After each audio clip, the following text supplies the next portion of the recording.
went to see my oncologist, Lionel Lim, 35, Asian young gun, and he was pretty full on. I just got the feeling that he was looking at me going, cancer, exterminate, exterminate. Very business-like. Right, Judy, I think we'll have 8 doses of chemo a fortnight apart, and then you will have 33 hits of radiation. Good. I found that pretty frightening. I came out and cried after that because I thought, man, now that is scary.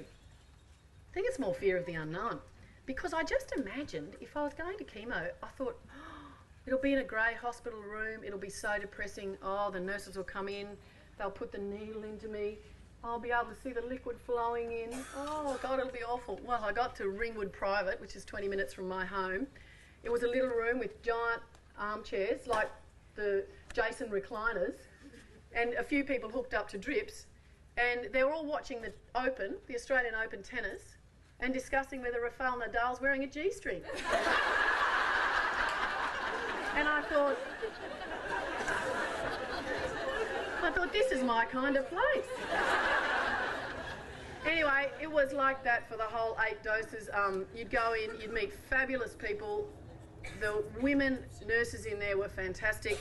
And I just couldn't believe how straightforward it was. The ward sister who'd been there since the chemo ward started in Ringwood, 16 years, said when they first started delivering chemo, the patients would be vomiting as it was going in.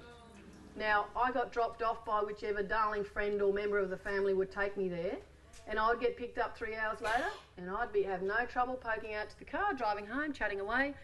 I had a needle every Friday fortnight to regenerate my bone marrow in my tummy. My husband did that.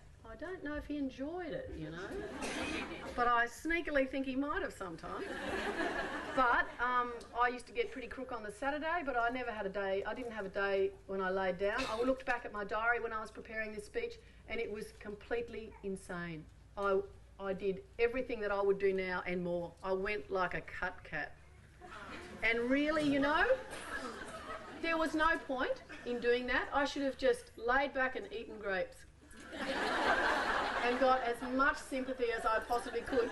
But I actually think in retrospect it was my way of staying in control. You might as well keep busy because we've just got this little problem we need to deal with and then it'll all be finished. So I kept as busy as I could. I did have a bit of a laugh because the old guy who sold us our house in Kallarama in the Dandenongs, he was a Uniting Church minister, and he rang me up and said, Jude, can I do anything for you? We live near Ringwood Private, I can run you home. I thought, oh, that'll be just dandy. I'll have a car crash with the 79-year-old minister, die before I finish my chemo. Anyway, that was all right. I did get him to give me a lift and he was an absolute darling. But the best thing was the support. So get a bit hard.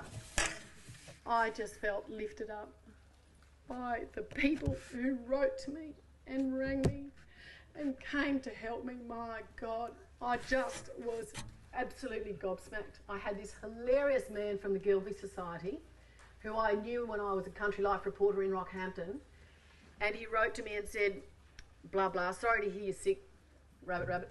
By the way, Judy, I always wanted to know, did you marry a tall man? Because you used to say you need a bit of leg under the Kennedys and you need to find a tall man.